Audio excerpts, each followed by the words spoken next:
What if the heaviness you're carrying isn't wisdom, but just unexamined programming?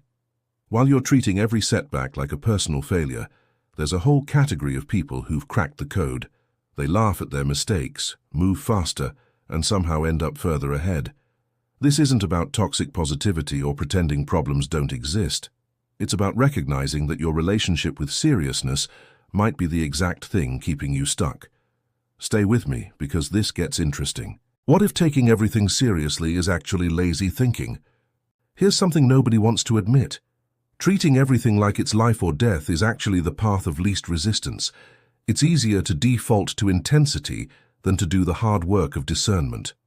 When you make everything important, you don't have to make real choices.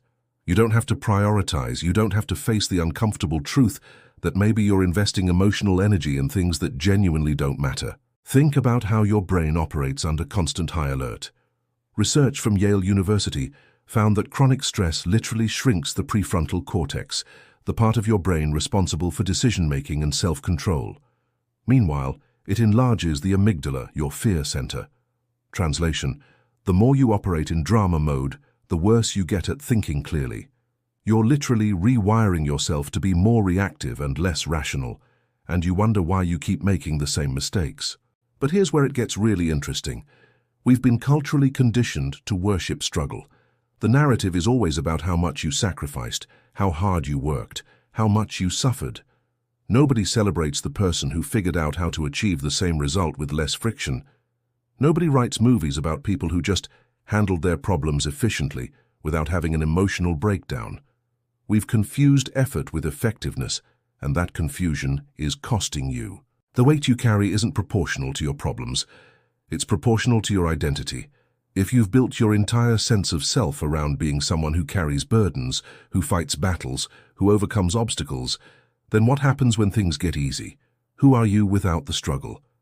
This is why some people unconsciously sabotage themselves. They need the drama to feel like they're living a meaningful story. But meaningful and dramatic aren't the same thing. What burden are you carrying because it makes you feel important, rather than because it actually is? Why self-mockery is actually advanced emotional intelligence. Let me hit you with something counterintuitive.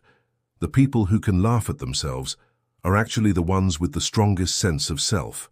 It's not weakness, it's confidence. When you can acknowledge your contradictions, your failures, your absurdities without spiraling into shame, you're demonstrating something rare: psychological flexibility. You're showing that your self-worth isn't dependent on being perfect.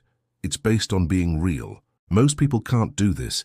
They're so identified with their image, their story, their carefully constructed persona, that any challenge to it feels like an existential threat.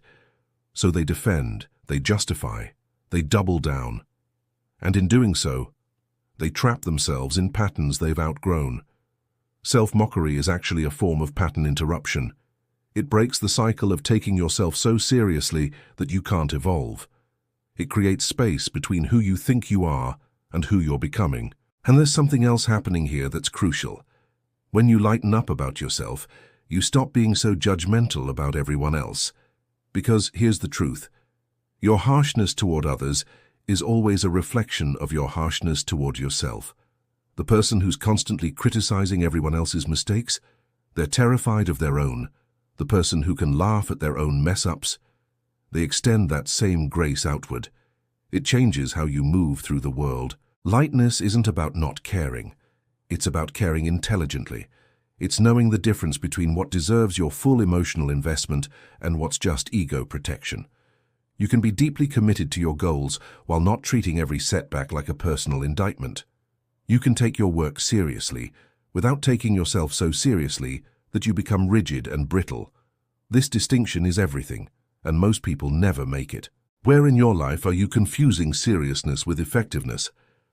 How does releasing weight actually create more impact? Here's what they don't teach you. The heaviest people in the room are rarely the most effective. They're usually the most exhausting. They drain energy instead of generating it. They create tension instead of solutions. And they confuse their emotional intensity with actual depth. But depth isn't about how much you suffer. It's about how clearly you see. And you can't see clearly when you're drowning in unnecessary weight.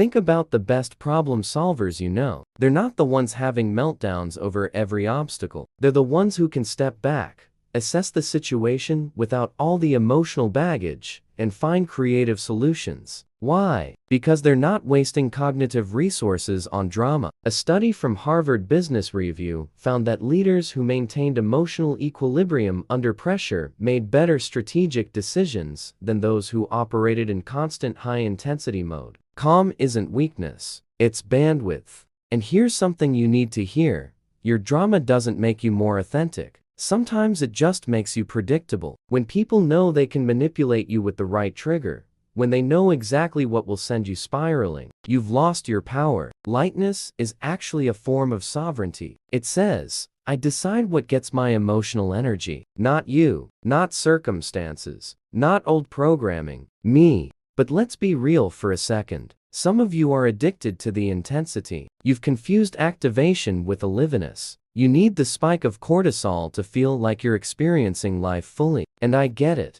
Calm can feel boring when you've been running on adrenaline for years. But that's not living. That's surviving. And there's a massive difference between feeling everything intensely and feeling the right things deeply. Breathe. What would become possible if you stopped using intensity as proof of engagement? Drop a comment, leave a like, and subscribe for more like this. What if lightness is how you actually win? Let me tell you what's really happening. While you're busy being heavy, other people are moving faster. They're iterating quicker. They're recovering from failures in days while you're still processing them weeks later. And it's not because they don't care. It's because they've optimized their emotional operating system. They've deleted the bloatware. They've uninstalled the drama plugins. They're running on a cleaner, faster version of consciousness. This is where it gets practical. Every moment you spend ruminating, defending, justifying, or catastrophizing is a moment you're not spending building, creating, connecting, or solving. It's opportunity cost in its purest form. And the math is brutal. If you're spending 2 hours a day in unnecessary mental loops, that's 730 hours a year. That's an entire month of waking hours you could have used to learn a new skill, build a project, or deepen relationships. Gone. Burned on mental drama that changes nothing. Lightness gives you speed. It gives you adaptability. It gives you the ability to pivot without having an identity crisis. When you're not attached to being right, you can learn faster. When you're not attached to your image, you can experiment more freely. When you're not attached to suffering as proof of virtue, you can actually enjoy the process. And enjoyment isn't frivolous. It's fuel. People who enjoy what they do outperform people who are just grinding through obligation every single time. So here's your real choice.